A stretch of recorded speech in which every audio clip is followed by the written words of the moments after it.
And now thousands of Londoners look up to the skies to watch a flypast of 168 planes in the space of 6 minutes. Each plane within 20 feet, dodging past each other in a spectacular pattern of death-defying wingtip-to-wingtip maneuvers. And if you look a little to the left of the Heathrow flight path, you'll see the Battle of Britain flypast, which is nearly as impressive.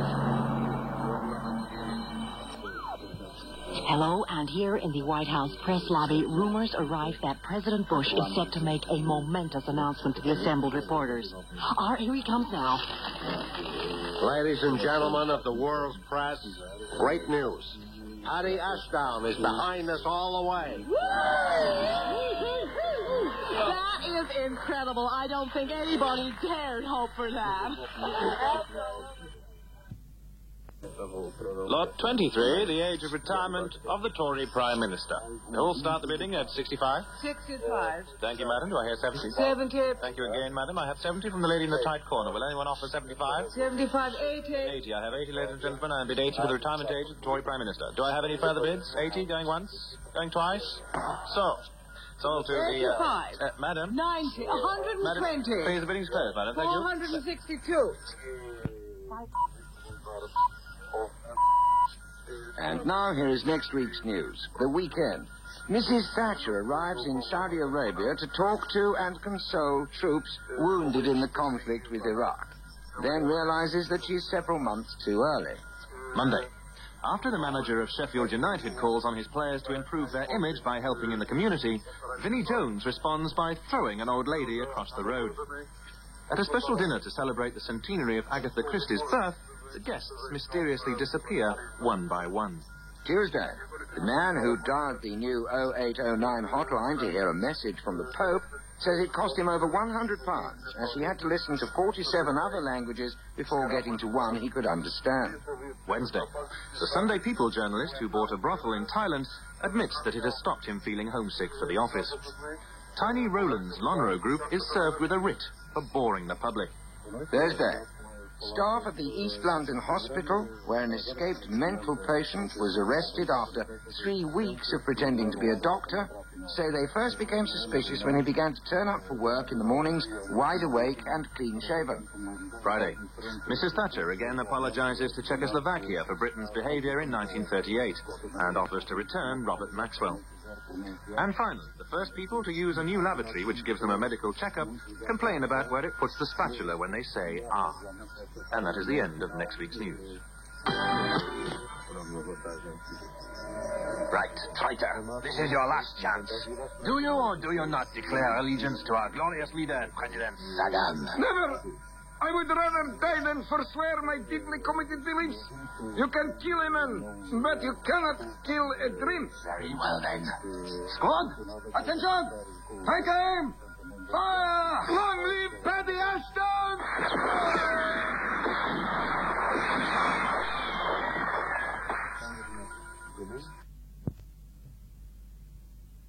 We interrupt this transmission to broadcast an urgent statement live from President Saddam Hussein of Iraq. I say this to all the forces of Western imperialism who gather on our borders. You will all, in their turn, get back again upon each other, but tenfold what you do even to these of us who are you. Greater than even Vietnam will be this very mother of all battles, which will render incomplete our, general infrastructure, I think, and will blight your babies with, inflammation. For George Bush is a crazy Nazi dwarf, I'm not sure if that's quite right, who cannot tell an unjustifiable workplace from a polished muesli. I'm sorry, I'll have to get back to you on that last bit.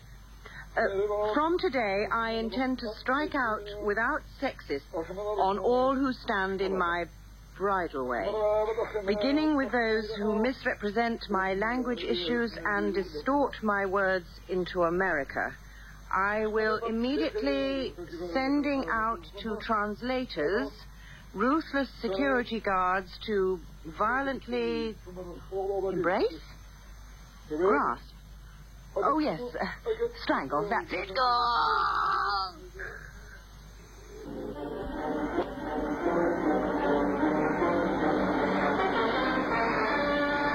September 25th, New York Times. Shares crash as Gulf crisis deepens. President Bush says Saddam's a worried man. The 26th, world economy plummets and dollar nosedives with talk of war. The Iraqis are really running scared now, honestly, comments Bush. The 28th, inflation rages, unemployment surges, confidence slumps, and cracks appear in alliance. George Bush retorts, this is really hitting Saddam where it hurts, guys, no kidding. September the 30th, U.S. bankrupt, Thatcher spontaneously combusts, France implodes, Israel surrenders, the Soviet Union converts to Islam, rearms, and changes sides. George Bush says, I've never, ever been so totally confident that Saddam doesn't stand a cat's chance in hell. No, sir. Really? I mean it. What's my lips, Saddam? Get out now, please! Yes. This little piggy went to market. This little piggy stayed at home. This little piggy ate roast beef. Oh, dear. Should have stuck to acorns. I would be the last person to try to pretend that the fact that my trousers are on fire was a small, insignificant matter. On the contrary, it is a pressing issue demanding immediate remedial action, especially at the higher levels. So, a departmental study group is, as we speak, studying a fat portfolio of quenching options with a view to full dousing by February. But burning trousers, above all, cry out for caution. They are not an issue to be rushed. For this reason, I propose a lengthy, intense study before even beginning.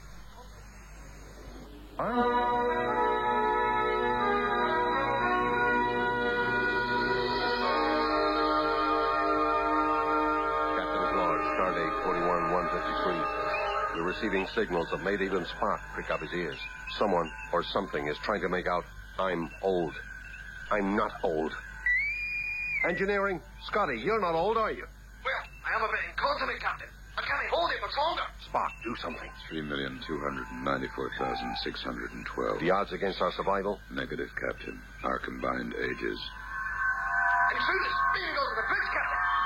Who's this baldy? Jean-Luc Picard, the new captain. This is the medical officer. Hello. A woman. Can this be the real McCoy? He's gone. Klingon trouble. You see, the ship needs a younger crew with sex appeal. Sex? What's that? Spock. Sex analysis. None, Captain. Insufficient data. This is terrible. Where will we all end up? The same place everything as old as you ends up. Set a course for the Sky Satellite.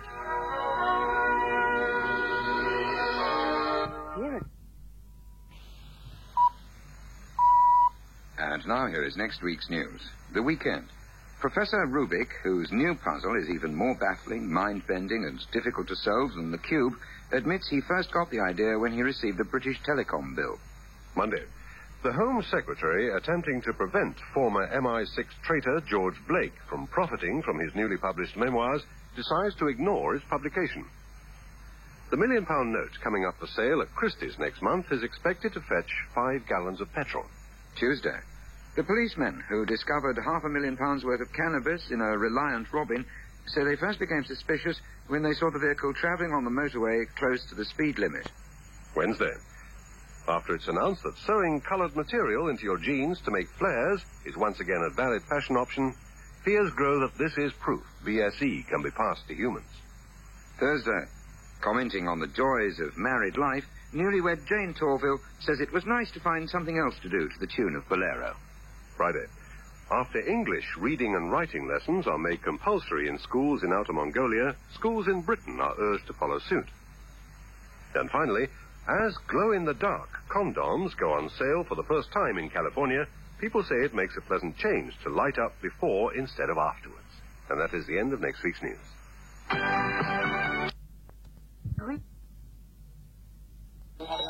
Good morning. Come for your photo, sir, madam? Yes.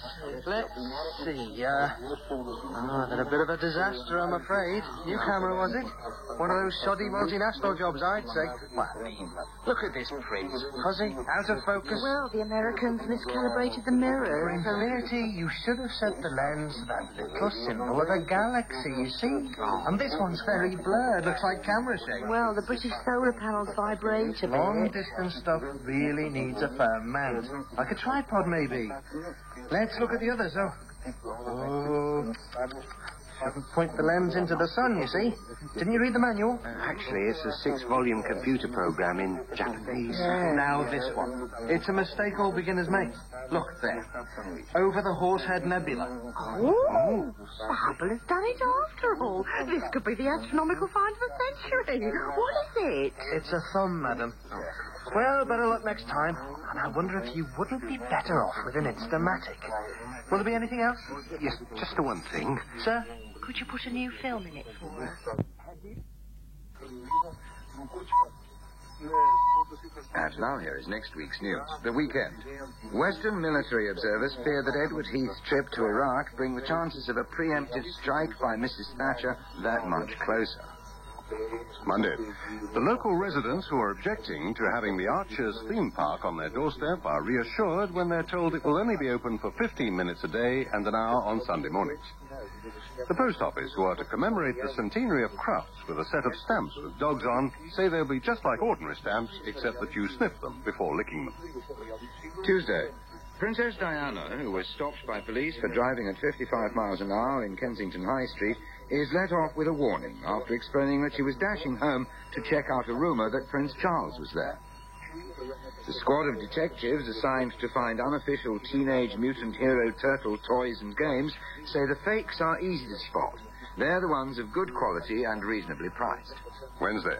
After receiving further financial backing of £2.1 billion, the chairman of Eurotunnel says that this will ensure that the jobs of workers on the Channel Tunnel are safe until the end of the month. Thursday.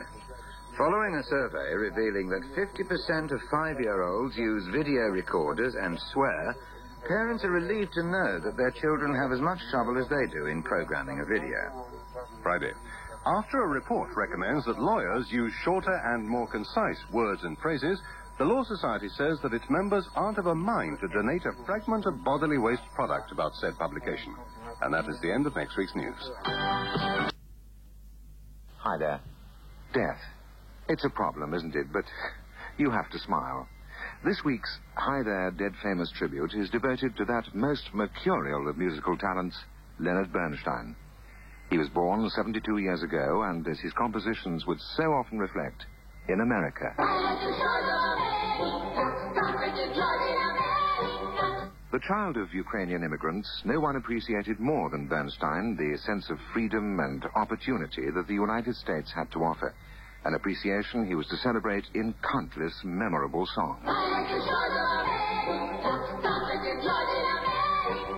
As a composer, he will rightly be remembered for the magnificent musical that hit Broadway in 1957, West Side Story, a show packed with unforgettable melodies. Bernstein's list of achievements is almost endless, but it would be wrong to suggest Bernstein spent all his time composing. He was also the star conductor of the New York Philharmonic Orchestra, here recorded in 1976.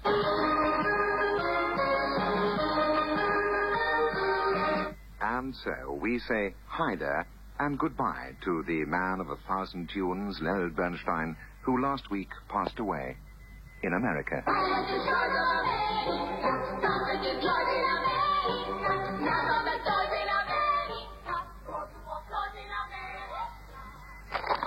Miss Gibb, what made you first suspect Sir John?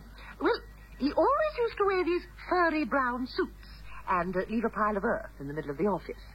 Then, of course, there were the long whiskers and the snuffling.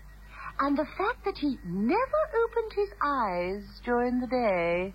So, were suspicions justified that Sir John Golightly was, in fact, a mole? We managed to track him down to a hole by the riverbank on the Thames near Cookham. And now here is next week's news. Just a minute. What's happened to the bleeps? I don't know. They were on the... Oh, no, look. What? Oi, Sir Alistair, come back with those bleeps. Get your own. We can't afford... Now, come on, put them back or we call the police. Okay. And the third one. Yep. The weekend. The voters of Eastbourne call for a rerun after discovering that the Liberals are no longer led by Lloyd George. Monday. Reports that viewers in Scotland with very large TV antennas can pick up BSB programs for free are confirmed by a flood of orders for smaller aerials. Maureen Lipman changes her mind about not making any more commercials for British Telecom after receiving her latest phone bill. Tuesday. The judge, who has never heard of Paul Gascoigne, is inundated with requests to know what it's like. Wednesday. Following complaints that they are too rude, police say that in future, when they feel your collar, they'll also compliment you on the material. Thursday. The man whose severed foot has been fixed onto his arm while his leg heals enough for the foot to be sewn back on is offered a job with the Isle of Man Tourist Board. A forthcoming 40 minutes documentary about prostitutes underruns by 10 minutes when the BBC can only afford the first half hour. Friday.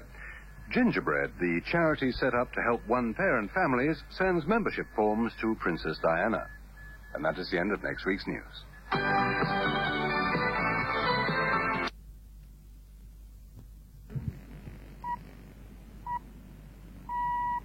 And now here is next week's news. The Weekend.